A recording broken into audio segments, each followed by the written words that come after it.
नमस्कार दोस्तों, आपका स्वागत है गणित के गुरुजी यूट्यूब एजुकेशनल चैनल पर।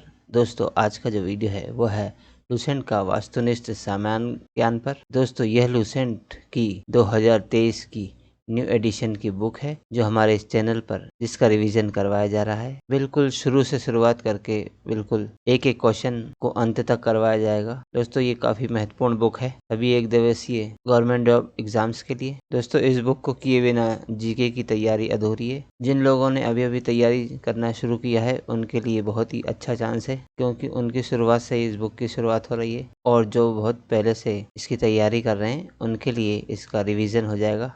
तो दोस्तों, इसमें अभी हमारा चल रहा है भारतीय इतिहास। भारतीय इतिहास में हमने प्राचीन भारत पूरा कंप्लीट करा दिया है और अभी हमारा चल रहा है मध्यकालीन भारत। मध्यकालीन भारत में भी हमने कुछ टॉपिक करवा दिए हैं, जैसे 12.1, 12.2, 13.1। अब आज जो है वो हम करेंगे 13.2 यानी विजयनगर व अन्य प्रांतीय राज्यों के बारे में। तो चलिए दोस्तों, फिर शुरू करते हैं। तो दोस्तों, आज का जो टॉपिक है वह सल्तनत काल का दूसरा पॉइंट है, विजयनगर व अन्य प्रांतीय राज्य। सल्तनत काल 1206 ईस्वी से 1526 ईस्वी का सेकंड पार्ट है। फर्स्ट पार्ट हमने करा दिया है, सेकंड पार्ट है विजयनगर व अन्य प्रांतीय राज्य। तो चलिए शुरू करते हैं। तो दोस्तों, पहला प्रश्न है हमारा, प्रश्न नंबर 1, विजयनगर साम्राज्य की स्थापना कब हुई थी? तो विजयनगर साम्राज्य की स्थापना हुई थी 1336 ईस्वी में। अगला प्रश्न है प्रश्न नंबर 2, सूची 1 को सूची 2 के साथ सुमेलित करें। सूची 1 को सूची 2 के साथ सुमेलित करना है। सूची 1 में वंशों के नाम दिए हैं और सूची 2 में उनके संस्थापकों के नाम दिए। तो दोस्तों, संगम वंश के संस्थापक थे हरिहर एवं बुक्का, और शालोव वंश के संस्थापक थे शालोव नरसिंह। तुलु वंश के संस्थापक थे वीर नरसिंह, और आरवीडु वंश के संस्थापक थे तुरुमल। 1, 2, 3, 4 ऑप्शन ए इसमें करेक्ट आंसर हो जाएगा। अगला प्रश्न है प्रश्न नंबर 3, सूची 1 को सूची 2 के साथ सुमेलित करना है। सूची 1 में विजयनगर का भ्रमण करने वाले पुर्तगाली यात्रियों के नाम दिए हैं, और सूची 2 में उस समय जो वहाँ के तत्कालीन शासक थे उनके नाम दिए हैं। तो दोस्तों, ए में दिया है दुआर्ते बारबोसा, जिसने विजयनगर का भ्रमण किया था 1500 से 1600 ईस्वी में। तब वहाँ विजयनगर के शासक थे यानी राजा थे कृष्णदेव राय, और डोमिगो पायस यानी पीज ने 1520-22 में विजयनगर की यात्रा की। उस समय वहाँ के शासक थे कृष्णदेव राय। और फर्नाओ नूनिस ने 1535-37 में विजयनगर की यात्रा की। उस समय वहाँ के तत्कालीन शासक का नाम था अच्युत देव राय। और लास्ट में है सीजर फ्रेडरिक, जिसने 1567 में विजयनगर की यात्रा की। उस समय विजयनगर के तत्कालीन शासक थे सदाशिव राय। ए का 1, बी का 2, सी का 3, डी का 4, 1, 2, 3, 4 ऑप्शन ए इसमें करेक्ट आंसर हो जाएगा। अगला प्रश्न है प्रश्न नंबर 5वां, फारस के सुल्तान मिर्जा शाहरुख के राजदूत अब्दुल रजाक ने 1443-44 में किस विजयनगर सम्राट के शासनकाल में विजयनगर की यात्रा की थी? तो दोस्तों, फारस का सुल्तान था जिसका नाम था मिर्जा शाहरुख, उसका राजदूत था अब्दुल रजाक। उसने विजयनगर की यात्रा की थी। तो उस समय विजयनगर का सम्राट कौन था ये बताना है। तो दोस्तों, उस समय विजयनगर का सम्राट था देवराय द्वितीय। नेक्स्ट क्वेश्चन, कृष्णदेव राय ने निम्नलिखित में से किसके साथ मैत्रीपूर्ण संबंध रखे थे? तो दोस्तों, कृष्णदेव राय ने मैत्रीपूर्ण संबंध रखे थे पुर्तगालियों के साथ। नेक्स्ट क्वेश्चन, विजयनगर किस नदी के तट पर स्थित है? विजयनगर है तुंगभद्रा नदी के तट पर स्थित। ऑप्शन डी इसमें करेक्ट आंसर हो जाएगा। अगला प्रश्न है प्रश्न नंबर 8वां, बहमनी राजाओं की राजधानी क्या थी? बहमनी राजाओं की राजधानी थी गुलबर्गा। नेक्स्ट क्वेश्चन है, विजयनगर के महान साम्राज्य के अवशेष कहाँ पाए जाते हैं? विजयनगर के महान साम्राज्य के अवशेष हम्पी में पाए जाते हैं। नेक्स्ट क्वेश्चन, विजयनगर का प्रथम शासक कौन था जिसने पुर्तगालियों के साथ संधि की थी? विजयनगर का वह प्रथम शासक था कृष्णदेव राय, जिसने पुर्तगालियों के साथ संधि की थी। अगला प्रश्न है प्रश्न नंबर 11वां, किसने बीजापुर में स्थित गोल गुम्बज का निर्माण किया जो विश्व का दूसरा बड़ा गुम्बज है और अपने मरमर श्रावी गैलरी के लिए प्रसिद्ध था? तो दोस्तों, मोहम्मद आदिल शाह ने बीजापुर में स्थित गोल गुम्बज का निर्माण करवाया था, जो एक बहुत बड़ा दूसरा गुम्बज है, और वह अपने मरमर श्रावी गैलरी यानी विस्परिंग गैलरी के लिए वह प्रसिद्ध है। अगला प्रश्न है, कृष्णदेव राय किसके समकालीन थे? कृष्णदेव राय जो है वो बाबर के समकालीन थे। ऑप्शन सी इसमें करेक्ट आंसर हो जाएगा। अगला प्रश्न है, हम्पी, तिरुवन्नमलई, चिदम्बरम, श्रीरंगम, तिरुपति आदि मंदिरों के सामने की ओर बने हुए रायगोपुरम का निर्माता कौन था? तो दोस्तों हम्पी, तिरुवन्नमलम, चिदम्बरम, श्रीरंगम, तिरुपति आदि मंदिरों के सामने बने हुए रायगोपुरम के निर्माता थे कृष्णदेव राय। अगला प्रश्न है प्रश्न नंबर 14। विजयनगर साम्राज्य का पहला राजवंश संगम राजवंश के नाम से जाना जाता है, क्यों? तो दोस्तों विजयनगर साम्राज्य का पहला राजवंश जो है वो संगम राजवंश के नाम से इसलिए जाना जाता है क्योंकि हरिहर एवं बुक्का के पिता का नाम संगम था। ऑप्शन सी इसमें करेक्ट आंसर है। अगला प्रश्न प्रश्न नंबर 15। हरिहर एवं बुक्का ने जिस संत के प्रभाव में आकर विजयनगर राज्य की स्थापना की उसका क्या नाम था? तो दोस्तों हरिहर और बुक्का ने जिस संत के प्रभाव में आकर विजयनगर राज्य की स्थापना की थी उसका नाम था Madhav Vidyaranya. Next question number 16। Vijayanagara का अपने स्थापना से लेकर पतन तक किस राज्य के साथ संघर्ष चलता रहा? विजयनगर का अपने स्थापना से लेकर पतन तक बहमनी राज्य के साथ संघर्ष चलता रहा। ऑप्शन सी इसमें करेक्ट आंसर हो जाएगा। अगला प्रश्न है प्रश्न नंबर 17। विजयनगर और बहमनी संघर्ष का आरंभ किसके शासनकाल में आरंभ हुआ? तो दोस्तों विजयनगर बहमनी संघर्ष का आरंभ हुआ था हरिहर एवं बुक्का के शासन काल में आरंभ। Next question number 18। कौन सा स्थान विजयनगर साम्राज्य में गलीचा निर्माण के लिए प्रसिद्ध था? तो दोस्तों विजयनगर साम्राज्य के समय में कालीकट जो है कालीकट वह गलीचा निर्माण के लिए प्रसिद्ध केंद्र था। नेक्स्ट क्वेश्चन है मीनाक्षी मंदिर कहाँ स्थित है? मीनाक्षी मंदिर है दोस्तों मदुरई में। अगला प्रश्न नंबर 20। विजयनगर साम्राज्य की स्थापना कब हुई थी? तो दोस्तों विजयनगर साम्राज्य की स्थापना हुई थी 14वीं ईस्वी में। अगला प्रश्न है प्रश्न नंबर 21। कृष्णदेव राय कहाँ के राजा थे? कृष्णदेव राय राजा थे विजयनगर के। अगला प्रश्न नंबर 22। चार मीनार का निर्माण किसने कराया था? तो दोस्तों चार मीनार का निर्माण कराया था कुली कुतुब शाह ने। अगला प्रश्न है गोलकुंडा कहाँ अवस्थित? गोलकुंडा अवस्थित है हैदराबाद में। Next question number 24। हम्पी का खुला संग्रहालय किस राज्य में है? हम्पी का खुला संग्रहालय है कर्नाटक राज्य में। अगला प्रश्न है प्रश्न नंबर 25। किस संगमवंशी शासक को प्रोण देवराय भी कहा जाता था? तो दोस्तों देवराय द्वितीय को प्रोण देवराय भी कहा जाता था। प्रोण मतलब होता है बूढ़ा। Next question. बीजापुर का गोल गुम्बज किसका मकबरा है? तो दोस्तों बीजापुर का गोल गुम्बज जो है वह है मोहम्मद आदिल शाह का मकबरा। अगला प्रश्न नंबर 27। विजयनगर साम्राज्य अपने उद्भव के लिए किसका आभारी है? विजयनगर साम्राज्य अपने उद्भव के लिए हरिहर एवं बुक्का का आभारी है क्योंकि विजयनगर साम्राज्य की स्थापना हरिहर एवं बुक्का ने की थी। अगला प्रश्न नंबर 28। चार मीनार कहाँ स्थित है? तो दोस्तों चार मीनार स्थित है हैदराबाद में। अगला प्रश्न। प्रसिद्ध ऐतिहासिक स्थल हम्पी किस जिले में स्थित है? तो ऐतिहासिक स्थल हम्पी है बेल्लारी, कर्नाटक राज्य के बेल्लारी में स्थित है। अगला प्रश्न है बुक्का प्रथम के शासनकाल में मदुरा सल्तनत का विलय विजयनगर साम्राज्य में हुआ। इस मदुरा विजय का श्रेय किसे जाता है? तो दोस्तों बुक्का प्रथम के शासनकाल में मदुरा सल्तनत का विलय विजयनगर साम्राज्य में हुआ था, तो इस मदुरा विजय का श्रेय जाता है बुक्का प्रथम के पुत्र कंपन या जिसे कंपन राय कहते थे। ऑप्शन ए इसमें करेक्ट आंसर हो जाएगा। अगला प्रश्न नंबर 31। मुस्लिमों को सेना में नियुक्त करने वाला विजयनगर का प्रथम शासक कौन था? तो दोस्तों मुस्लिमों यानी मुसलमानों को सेना में नियुक्त करने वाला विजयनगर का प्रथम शासक था देवराय प्रथम। अगला प्रश्न है निम्नलिखित कौन सा क्षेत्र विजयनगर के शासकों को और बहमनी के सुल्तानों के मध्य विवाद का विषय नहीं था? तो दोस्तों विजयनगर के शासक और बहमनी के सुल्तानों के बीच विवाद रहा। इसमें वारंगल का क्षेत्र के लिए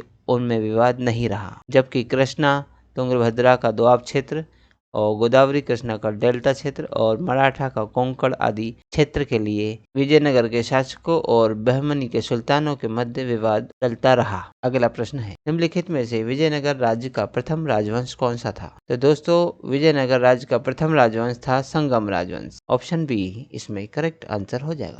नेक्स्ट क्वेश्चन है क्वेश्चन नंबर 34। विजयनगर के किस शासक की उपाधि गजबेतेकर थी? तो दोस्तों गजबेतेकर कहते थे देवराय द्वितीय को। अगला प्रश्न नंबर 35। विजयनगर के किस शासक ने अपनी सेना में मुसलमानों की भर्ती की, उन्हें जागीर प्रदान की और एक मस्जिद का निर्माण करवाया तथा जो कुरान की एक प्रति अपने राज सिंहासन के सामने रखा करता था, वह कौन था? तो दोस्तों विजयनगर का वह शासक था देवराय द्वितीय, जिसने अपनी सेनाओं में मुसलमानों को भर्ती किया और उन्हें जागीरें प्रदान की और एक मंदिर का निर्माण कराया तथा जो अपने सिंहासन के सामने कुरान की एक प्रति रखा करता था। अगला प्रश्न है प्रश्न नंबर 36। विजयनगर के किस शासक ने बीदर के सुल्तान के रूप में महमूद शाह को पुनर्स्थापित करने के उपलक्ष्य में यवन राज्य स्थापनाचार्य की उपाधि धारण की? तो दोस्तों कृष्णदेव राय ने बीदर के सुल्तान के रूप में महमूद शाह को पुनर्स्थापित करने के उपलक्ष्य में यवन राज्य स्थापनाचार्य की उपाधि धारण की। अगला प्रश्न प्रश्न नंबर 37। किस विजयनगर सम्राट ने उम्मातुर के विद्रोही सामंत गंगराय का दमन किया? तो कृष्णदेव राय विजय सम्राट ने उम्मातर के विद्रोही सामंत गंगराय का दमन किया था। अगला प्रश्न है कृष्णदेव राय के शासनकाल में पहली बार विजयनगर और पुर्तगालियों के साथ मैत्री संबंध स्थापित हुआ, इसका क्या परिणाम हुआ? तो दोस्तों कृष्णदेव राय ने विजयनगर और पुर्तगालियों के बीच मैत्री संबंध स्थापित किए और इसके ये परिणाम हुए कि विजयनगर को घोड़ों की पूर्ति का एकाधिकार मिला और पुर्तगालियों को व्यापारिक सुविधाएं मिली और अनेक पुर्तगाली व्यापारियों व यात्रियों ने विजयनगर का भ्रमण किया। तो इसमें से सभी ऑप्शन डी इसमें करेक्ट आंसर हो जाएगा। अगला प्रश्न है प्रश्न नंबर 39। विजयनगर के राजा कृष्णदेव राय ने गोलकुंडा का युद्ध किस राजा के साथ लड़ा था? विजयनगर के राजा कृष्णदेव राय ने गोलकुंडा का युद्ध लड़ा था कुली कुतुब शाह के साथ। ऑप्शन ए इसमें करेक्ट आंसर हो जाएगा। अगला प्रश्न है प्रश्न नंबर 40। विजयनगर के उस पहले शासक की पहचान करें जिसने बहमनियों से गोवा को छीना था। तो दोस्तों विजयनगर का वह पहला शासक था हरिहर द्वितीय, जिसने बहमनियों से गोवा को छीना था। अगला प्रश्न है विजयनगर साम्राज्य के वित्तीय व्यवस्था की मुख्य विशेषता क्या थी? तो विजयनगर साम्राज्य के वित्तीय व्यवस्था की मुख्य विशेषता यह थी भू राजस्व की। ऑप्शन बी इसमें करेक्ट आंसर है। अगला प्रश्न प्रश्न नंबर 42। अठवर्ण का क्या मतलब है? विजयनगर शासनकाल में अठवर्ण का मतलब होता था भू राजस्व विभाग। अगला प्रश्न है वह युग्म जो सुमेलित नहीं है को इंगित कीजिए। तो दोस्तों इसमें कुछ क्षेत्र दिए गए हैं जिसके संस्थापकों के नाम दिए हैं। तो मालवा संस्थापक थे बाज बहादुर, सही है। गोलकुंडा के संस्थापक थे कुतुब शाह और गुजरात के संस्थापक थे गुजरात राज्य के संस्थापक सुल्तान मुजफ्फर शाह। लेकिन ऑप्शन डी जो है वो अहमदनगर के यूसुफ आदिल शाह, ये गलत है। तो ऑप्शन डी इसमें करेक्ट आंसर हो जाएगा। अगला प्रश्न है कृष्णदेव राय के दरबार में अष्टदिग्गज कौन थे? कृष्णदेव के दरबार में अष्टदिग्गज 8 तेलुगु कवि थे। ऑप्शन बी इसमें करेक्ट आंसर हो जाएगा। अगला प्रश्न प्रश्न नंबर 45। सूची 1 एवं सूची 2 को सुमेलित करें और नीचे दिए गए कूट से सही उत्तर ढूंढें। सूची 1 में दोस्तों राजवंशों के नाम दिए हैं और सूची 2 में उनके राज्यों के नाम दिए हैं। तो दोस्तों आदिल शाही राजवंश बीजापुर में राज करता था। कुतुब शाही राजवंश जो है वो गोलकुंडा में राज करता था। निजाम शाही अहमदनगर में और इमाद शाही बरार में राज्य करते थे। तो ए का 2 है, बी का 3, सी का 1 और डी का 4। तो 2, 3, 1, 4 ऑप्शन डी इसमें करेक्ट आंसर हो जाएगा। अगला प्रश्न है प्रश्न नंबर 46। शर्की सुल्तानों के शासनकाल में निम्न स्थानों में से किसे पूर्व का सिराज या सिराज हिंद कहा जाता था? तो दोस्तों पूर्व का सिराज या सिराज हिंद कहा जाता था जौनपुर को। अगला प्रश्न है कल्हड़ की राजतरंगिणी जिसे सही अर्थों में पहला ऐतिहासिक ग्रंथ होने का गौरव प्राप्त है को किसने आगे बढ़ाया था? तो दोस्तों राजतरंगिणी जो है वह कल्हड़ के द्वारा लिखित रचना है जो कश्मीर का पहला ऐतिहासिक ग्रंथ है। तो पहला ऐतिहासिक ग्रंथ होने का गौरव प्राप्त करवाया और किसने इसे आगे बढ़ाया? तो बढ़ाया है जौनराज एवं श्रीवर ने। अगला प्रश्न है प्रश्न नंबर 48। अपनी मदुरा विजय या वीर कंपन राय चरित कृति में अपने पति के विजय अभियानों का वर्णन करने वाली कवित्री कौन थी? तो दोस्तों मदुरा विजय या वीर कंपन चरित्र जो है उसमें एक कवित्री ने अपने पति के विजय अभियानों का वर्णन किया है। तो वह कवित्री थी गंगा देवी। ऑप्शन बी इसमें करेक्ट आंसर हो जाएगा। अगला प्रश्न है प्रश्न नंबर 49। बहमनी राज्य की स्थापना किसने की थी? तो दोस्तों बहमनी राज्य की स्थापना की थी अलाउद्दीन हसन बहमन शाह, जिसे हसन गंगू भी कहा जाता था। अगला प्रश्न प्रश्न नंबर 50। वैदिक ग्रंथों के प्रसिद्ध भाष्यकार सायण निम्न में से किस एक काल में सक्रिय थे? तो दोस्तों वैदिक ग्रंथों के प्रसिद्ध भाष्यकार सायण जो है वह विजयनगर राज्यकाल के दौरान सक्रिय थे। अगला प्रश्न 1565 ईस्वी में कौन सा प्रसिद्ध युद्ध हुआ था? तो दोस्तों 1565 में हुआ था तालीकोटा का युद्ध। अगला प्रश्न, क्वेश्चन नंबर 52, कश्मीर का शासक जो कश्मीर का अकबर के नाम से जाना जाता था वह कौन है? तो दोस्तों जैनुल आबिदीन कश्मीर का शासक था जो कश्मीर का अकबर के नाम से भी जाना जाता था। अगला प्रश्न, कृष्णदेव राय ने आमुक्तमाल्याद जो काव्य है इसकी रचना किस भाषा में की थी, ये बताना है। तो दोस्तों कृष्णदेव राय ने आमुक्तमाल्याद जो है इस काव्य की रचना तेलुगु भाषा में की थी। नेक्स्ट क्वेश्चन है, कृष्णदेव राय का राजकवि कौन था? तो दोस्तों कृष्णदेव राय का राजकवि था पेद्दन्ना। ऑप्शन ए इसमें करेक्ट आंसर है। अगला प्रश्न, इनमें से किसे आंध्र भोज भी कहा जाता है? तो दोस्तों आंध्र भोज कहते थे कृष्णदेव राय को। अगला प्रश्न, प्रश्न नंबर 56, विजयनगर के किस शासक को आंध्र पितामह भी कहा जाता है? तो दोस्तों आंध्र पितामह कहते थे कृष्णदेव राय को। ऑप्शन सी में करेक्ट आंसर है। अगला प्रश्न, किसका शासनकाल तेलुगु साहित्य का क्लासिकल युग माना जाता है? तो दोस्तों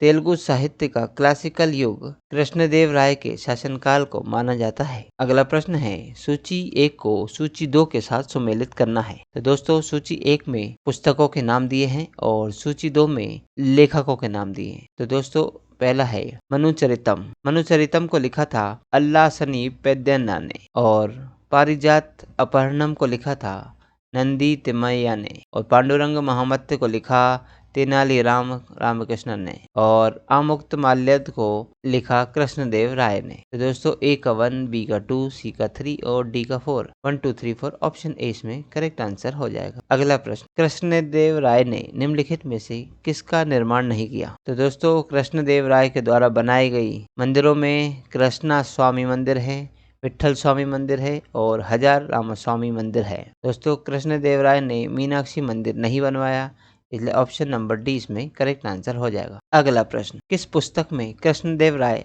अपनाए गए राजनीतिक प्रशासनिक सिद्धांतों का वर्णन मिलता है? तो दोस्तों आमुक्तमाल्याद में कृष्णदेव राय द्वारा अपनाए गए राजनीतिक प्रशासनिक सिद्धांतों का वर्णन मिलता है। अगला प्रश्न है, विजयनगर के किस शासक ने विवाह कर जैसे अलोकप्रिय करों को समाप्त किया? तो दोस्तों विवाह कर जो लेता था विजयनगर के कोई भी अन्य शासक, उसको समाप्त किया कृष्णदेव राय ने। ऑप्शन सी इसमें करेक्ट आंसर हो जाएगा। अगला प्रश्न है प्रश्न नंबर 62, अहमदनगर के निजामशाही वंश का अंत कैसे हुआ? तो दोस्तों अहमदनगर के निजामशाही वंश का अंत ऐसे हुआ कि अहमदनगर को मुगल राज्य में मिलाकर हुसैन शाह को आजीवन कारावास दे दिया गया। अगला प्रश्न है प्रश्न नंबर 63, जब राजा वोडेयार ने मैसूर राज्य की स्थापना की तब विजयनगर साम्राज्य का शासक कौन था? तो दोस्तों जब राजा वोडेयार ने मैसूर राज्य की स्थापना की थी उस समय विजयनगर साम्राज्य का शासक था वेंकट द्वितीय। अगला प्रश्न, प्रश्न नंबर 64, निम्नलिखित मुस्लिम शासकों में किस एक को उसकी धर्मनिरपेक्षता में आस्था के कारण उसकी मुस्लिम प्रजा जगत गुरु कहकर पुकारती थी? तो दोस्तों वह मुस्लिम शासक था इब्राहिम आदिल शाह, जिसकी धर्मनिरपेक्षता की आस्था के कारण उसी की मुस्लिम प्रजा जगत गुरु के नाम से इन्हें पुकारती थी। अगला प्रश्न है, तुलुव वंश के अंतिम शासक सदाशिव राय के समय में वास्तविक सत्ता किसके हाथ में थी? तो दोस्तों तुलुव वंश का अंतिम शासक सदाशिव राय के समय में वास्तविक सत्ता जो थी वह थी राम राय या राम राजा के हाथ में। अगला प्रश्न है प्रश्न नंबर 66, भारतीय इतिहास के सर्वाधिक विनाशकारी युद्धों में से एक राक्षस तंगड़ी का युद्ध या जिसे तालीकोटा का युद्ध भी कहते हैं और या जिसे बन्नी हट्टी का युद्ध कहते हैं, जो कि 23 जनवरी 1565 के समय में हुआ था, विजयनगर का साम्राज्य उस समय कौन था? तो दोस्तों जब यह युद्ध हुआ उस समय विजयनगर साम्राज्य का शासक था सदाशिव राय। ऑप्शन नंबर बी इसमें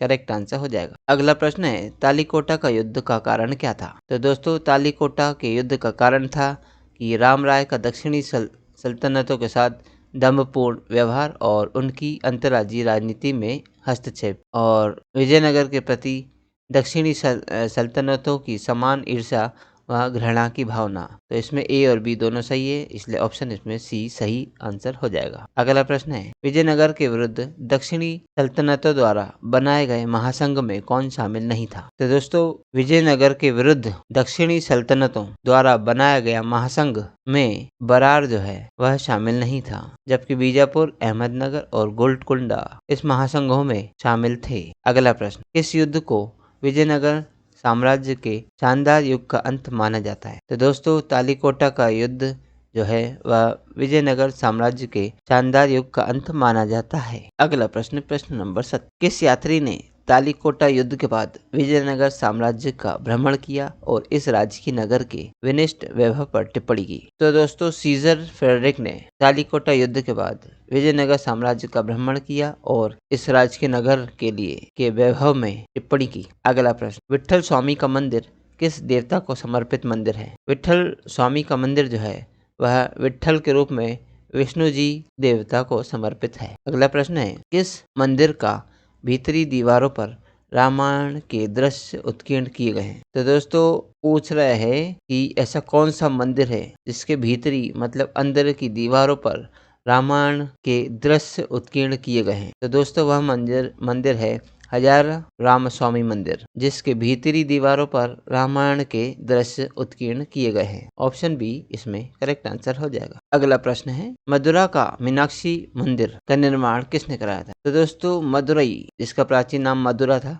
तो मदुरा का मीनाक्षी मंदिर का निर्माण कराया था वहाँ के शासकों ने, यानी मदुरा के नायकों ने। अगला प्रश्न, शैवों का अजंता किसे कहा जाता है? तो दोस्तों शैवों का अजंता कहा जाता है लिपाक्षी को। अगला प्रश्न है, सूची 1 को सूची 2 से सुमेलित कीजिए। सूची 1 को सूची 2 के साथ सुमेलित करना है। सूची 1 में कुछ शब्द दिए गए और सूची 2 में उनके बारे में विस्तार से बताया गया है। तो दोस्तों पहला है बड़वा। तो दोस्तों उत्तर भारत से आकर दक्षिण भारत में बसने वाले लोगों को बड़वा कहा जाता था। और दोस्तों दासों का क्रय विक्रय को वेश वेग कहते थे और विजयनगर काल के राजा को राय कहा जाता था और गंडपेंद्र कहते थे पैर में पहने जाने वाले सम्मान सूचक कड़े को। तो दोस्तों इसमें ए का हो जाएगा 4, बी का 2, सी का 1 और डी का 3। तो 4, 2, 1, 3 ऑप्शन ए इसमें करेक्ट आंसर हो जाएगा। अगला प्रश्न, प्रश्न नंबर 6, सूची 1 को सूची 2 के साथ सुमेलित करें। तो दोस्तों इसमें भी सूची 1 को सूची 2 के साथ सुमेलित करना है। दोस्तों सूची 1 में कुछ भूमियों के नाम दिए हैं और सूची 2 में उन्हें विस्तार से बताया गया है। तो दोस्तों भंडारवाद ग्राम भूमि यह होती थी राज्य से के सीधे नियंत्रण वाले ग्रामों की भूमि, और मान्या भूमि होती थी राज्य द्वारा कर मुक्त की मान्यता प्राप्त भूमि। अमरम भूमि जो है वह सैनिक व असैनिक अधिकारियों को उनकी सेवा के बदले में दी जाने वाली भूमि होती थी। और रत्तकोड़ के भूमि जो है वह युद्ध में शौर्य प्रदर्शित करने वाले को दी जाने वाली भूमि होती थी। तो दोस्तों ए का 1, बी का 2, सी का 3, डी का 4 ऑप्शन ए इसमें करेक्ट आंसर हो जाएगा। अगला प्रश्न है प्रश्न नंबर 77, वीर पंचाल का क्या अर्थ था? तो दोस्तों वीर पंचाल कहा जाता था दस्तकार वर्ग के लोगों को। अगला प्रश्न है कौन सुमेलित नहीं है, इसमें बताना है कौन सुमेलित नहीं है। तो दोस्तों प्रश्न नंबर 78 में बताना है कि कौन सी जोड़ी सही नहीं बनी है। तो दोस्तों उबली भूमि गाँव के कुछ विशेष सेवाओं के बदले में दी जाने वाली कर मुक्त भूमि होती थी,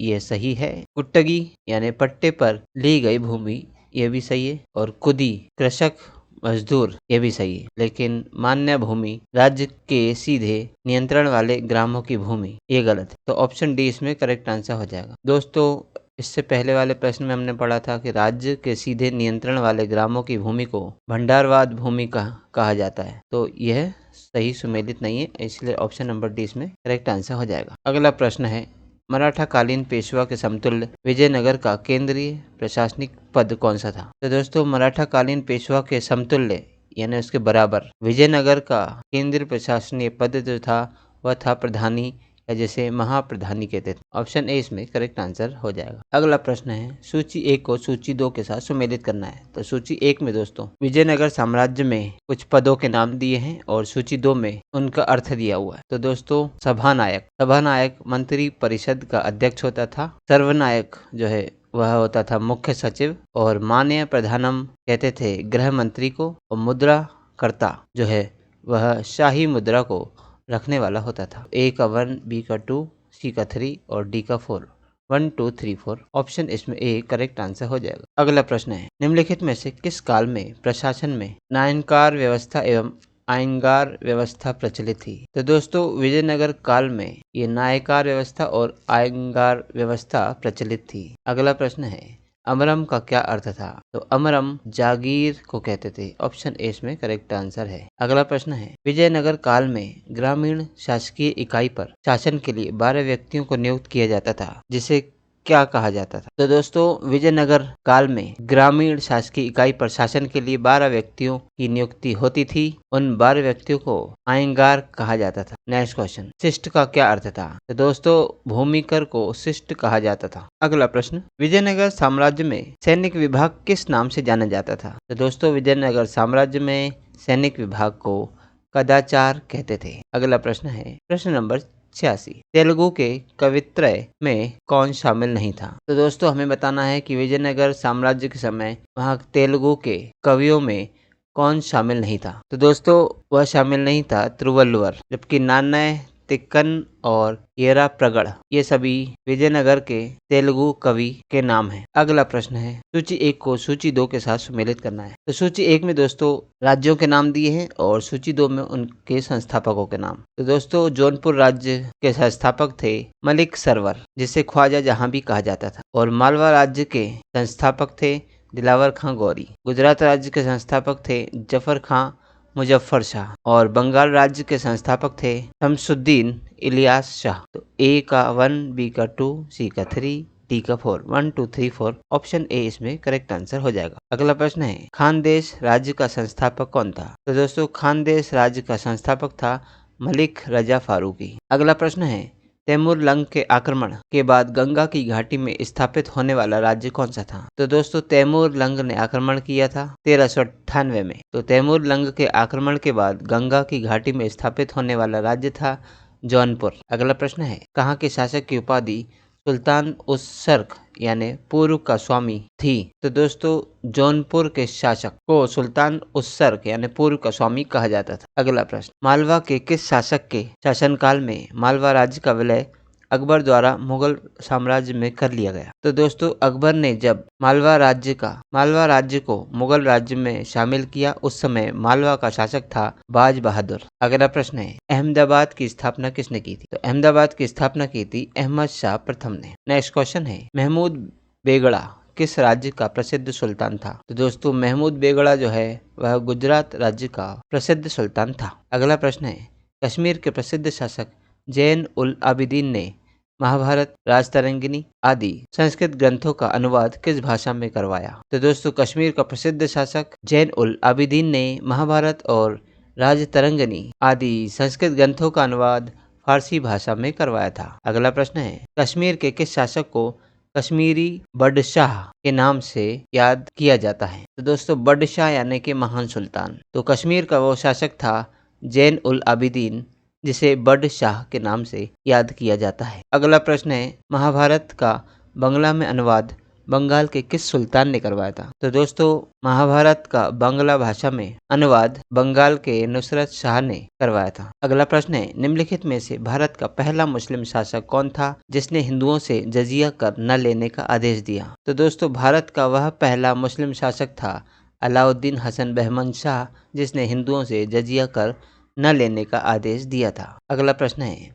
किस बहमनी शासक ने प्रसिद्ध सूफी मोहम्मद गेसुदराज या जिसका दूसरा नाम था बंदानवाज को भू अनुदान दिया? तो दोस्तों वह बहमनी शासक था ताजुद्दीन फिरोज, जिसने वहां के प्रसिद्ध सूफी मोहम्मद गेसुदराज को भू अनुदान दिया था। अगला प्रश्न है, बहमनी साम्राज्य को किसने चरम उत्कर्ष पर पहुंचाया? तो दोस्तों बहमनी साम्राज्य को महमूद गावा ने चरम उत्कर्ष तक पहुंचाया था। अगला प्रश्न है, टोडरमल का पूर्वगामी किसे कहा जाता है? तो दोस्तों महमूद गावा को टोडरमल का पूर्वगामी कहा जाता है। नेक्स्ट क्वेश्चन है, बहमनी साम्राज्य का कितने राज्यों में विभाजन हुआ है? तो बहमनी राज्यों का 5 राज्यों में विभाजन हुआ था। अगला प्रश्न है, बहमनी साम्राज्य से सबसे पहले कौन राज्य स्वतंत्र हुआ? तो बहमनी साम्राज्य से सबसे पहले बरार राज्य स्वतंत्र हुआ था। अगला प्रश्न है, सुमेलित कीजिए। दोस्तों सूची 1 को सूची 2 के साथ सुमेलित करना है।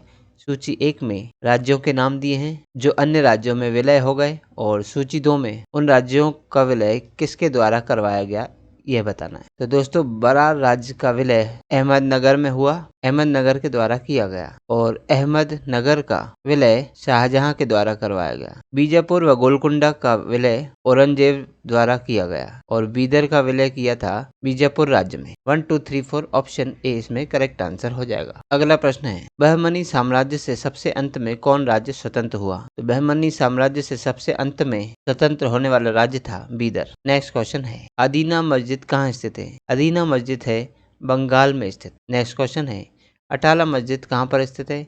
तो अटाला मस्जिद स्थित है जौनपुर में। दोस्तों अगला प्रश्न है 107, प्रसिद्ध विरूपाक्ष मंदिर कहाँ अवस्थित है? प्रसिद्ध विरूपाक्ष मंदिर जो है वह हम्पी में अवस्थित है। अगला प्रश्न है, सुमेलित कीजिए। सूची 1 को सूची 2 के साथ सुमेलित करना है। दोस्तों सूची 1 में स्थानों के नाम दिए हैं और सूची 2 में वह कहाँ पर स्थित है ये पूछा गया है। तो दोस्तों छोटा सोना मस्जिद जो है वह है बंगाल में स्थित, झंझरी मस्जिद जो है वो जौनपुर में स्थित है, हिंडोला महल मालवा में स्थित और रूमी खां मस्जिद जो है वह है अहमदनगर में। ऑप्शन ए 1 2 3 4 इसमें करेक्ट आंसर हो जाएगा। अगला प्रश्न है प्रश्न नंबर 109, कृष्णदेव राय का उड़ीसा के शासक प्रतापरुद्र गजपति के विरुद्ध अभियान को किस इतिहासकार ने 16वीं सदी के भारतीय इतिहास की सबसे शानदार सैनिक घटना कहा है? तो दोस्तों नीलकंठ शास्त्री एक इतिहासकार थे जिसने 16वीं सदी में भारतीय इतिहास की सबसे शानदार सैनिक घटना कहा है कृष्णदेव राय का उड़ीसा के शासक प्रतापरुद्र गजपति के विरुद्ध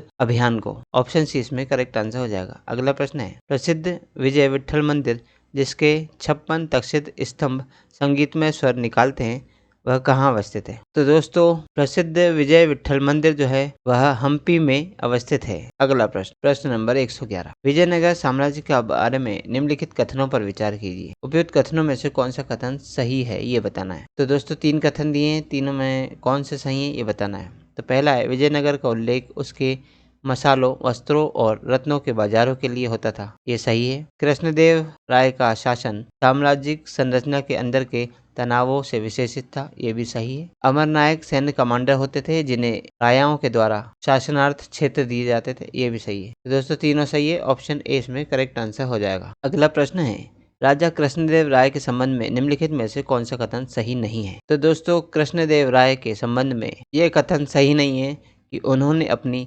सर्वश्रेष्ठ कृति अमुक्तमाल्याद की रचना संस्कृत में की। दोस्तों अमुक्तमाल्याद जो है वह तेलुगु भाषा में लिखी गई रचना है। ऑप्शन डी इसमें करेक्ट आंसर हो जाएगा। लेकिन राजा कृष्णदेव राय के बारे में सही कथन है कि वे तेलुगु और संस्कृत के एक बड़े विद्वान थे। विदेशी यात्री पेश और उन्होंने उनके दरबार में आए थे और उनके साम्राज्य में प्रचलित महान न्याय और निष्पक्षता के लिए बारबोसा ने उनकी प्रशंसा की थी। अगला प्रश्न है प्रश्न नंबर 113, विजयनगर साम्राज्य के राजाओं द्वारा धार्मिक प्रयोजनों के लिए उपयोग किए जाने वाले मंच को क्या कहा जाता था? तो दोस्तों हमें बताना है कि विजयनगर साम्राज्य के जो राजा थे वह धार्मिक प्रयोजन किया करते थे। जिस मंच पे किए जाते करते थे उन्हें चबूतरा, मतलब उस चबूतरे को उस समय क्या कहा जाता था? तो दोस्तों उस समय धार्मिक प्रयोजनों के लिए प्रयुक्त किए जाने वाले मंच यानी चबूतरे को महानवमी दिब्बा कहा जाता था। ऑप्शन ए इसमें करेक्ट आंसर हो जाएगा। अगला प्रश्न है, किसके राज्य में